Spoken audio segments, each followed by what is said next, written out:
live in a moment. இந்த சென்டென்ஸை நான் கொஞ்ச நாளைக்கு முன்னாடி நான் ரீட் பண்ணும்போது எனக்கு புரிஞ்சது, இந்த சென்டென்ஸ்ல எவ்வளவு பெரிய ஒரு ஆழமான ஒரு விஷயம் இருக்கு அப்படின்றத நான் கத்துக்கிட்டேன். நம்ம என்ன பண்ணிடுறோம், சில நேரங்கள்ல நம்ம குழந்தைங்களை விட்டுட்டு வேலை பார்க்க போகும்போதோ இல்ல வெளியில போகும்போதோ என்ன நினைக்கிறோம், நம்ம குழந்தை சாப்பிட்டுருப்பாங்களா, சேஃபா இருப்பாங்களா, அவங்களுக்கு தேவையானதை அவங்களை கேட்டுப்பாங்களா, செஞ்சுப்பாங்களா அப்படின்றதான் யோசிக்கிறோம்.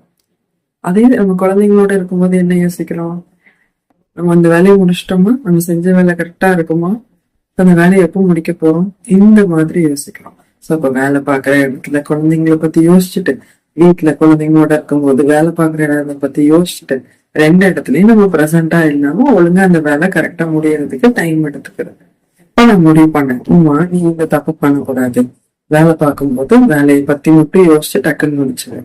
குழந்தைங்களோட இருக்கும்போது பிசிக்கலாவும் சரி மென்டலாவும் சரி அவங்க கூட ப்ரெசென்டா இருந்து அவங்க கூட விளையாடு, கதை பேசு, அவங்க கூட மட்டும் இரு, அப்படி இருக்கணும் அப்படின்றத நான் ஃபாலோ பண்ணிட்டு இருக்கேன். ஸோ ஒரு விஷயம் சேஞ்ச் ஆகும்போதோ டிரான்ஸ்ஃபர் ஆகும்போது சேஞ்ச் ஆகிட முடியாது. பட் கொஞ்சம் கொஞ்சமா நம்ம ட்ரை பண்ணோம் அப்படின்னா ஒரு சர்டன் பீரியடுக்கு மேல நம்ம கரெக்ட் ஆயிடலாம், நம்ம சேஞ்ச் ஆயிடலாம்.